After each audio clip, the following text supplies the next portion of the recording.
What's up, guys? Welcome back to Jake's Home Lab. Today I'm going to be doing a review of the RØDE PodMic. So what is the RØDE PodMic exactly? The RØDE PodMic is a XLR broadcast dynamic microphone optimized for podcasting, live streaming, and other vocal applications, offering a rich, full-bodied sound. But the question is, will the PodMic take your content to the next level? That's what we're here to find out. So let's get right into it. So what do you get in the box? So the first thing you get in the box is the PodMic quick start guide, which I quickly threw that out the way. And then you get the PodMic itself. So the unboxing experience was very simple. I would have got the front of the box, but Amazon decided to send the box not inside of another box. So when I tried to take off the shipping label, yeah, it didn't turn out well. The first thing I noticed when I first pulled the microphone out the box was it was extremely heavy. I wasn't expecting it. Like, this thing is literally like a brick. You could throw it through a window or maybe hurt somebody on an accident. It comes in two different colors, black and white. It weighs 937 grams, which is just under 2 pounds. It has an internal pop filter for minimizing plosives and an internal shock mount for reducing vibrations. And of course, it has a yoke mount, which I really do like.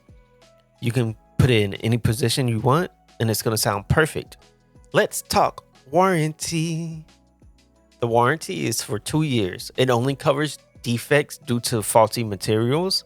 It doesn't cover anything caused by the user. So if you dropped it or spilled liquid on it, RØDE will not cover it.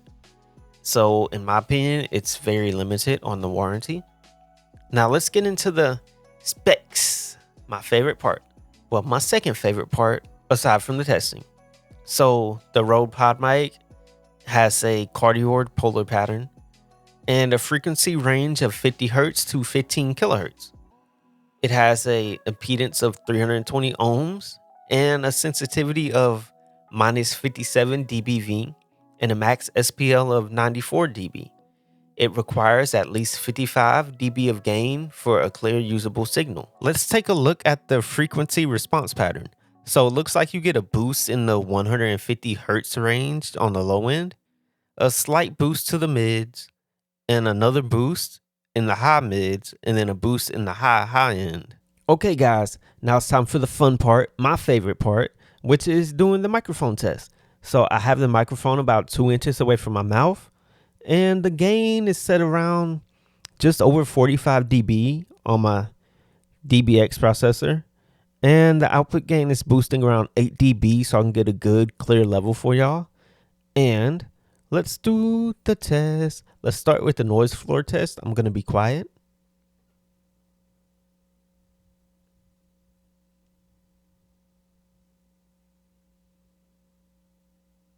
As you can tell, the noise floor is extremely low. I do love that. Now let's do a plosives test. It does have a built-in pop filter. So let's see what that sounds like. Peter Piper picked a peck of pickled peppers. Peter Piper picked a peck of pickled peppers. Peter Piper picked a peck of pickled peppers. Okay, now we're going to test the pattern of the microphone. So this is what it sounds like right in front of the microphone.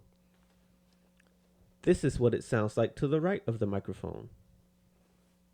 This is what it sounds like to the left of the microphone. And this is what it sounds like behind the microphone.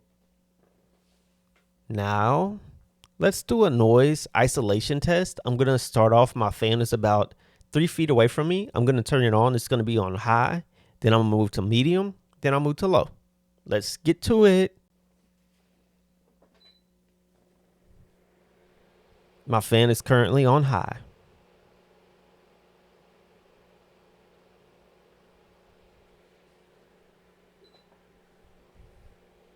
Now my fan is on medium.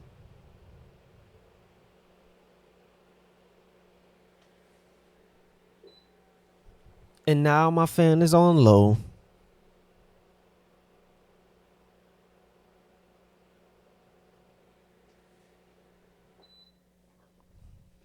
And now it's turned off.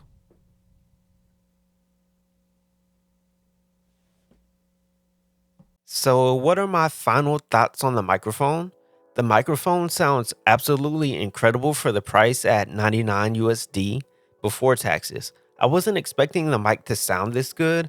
I tried both the Rode NT1 and NT1A mics, and they just didn't sound good on my voice.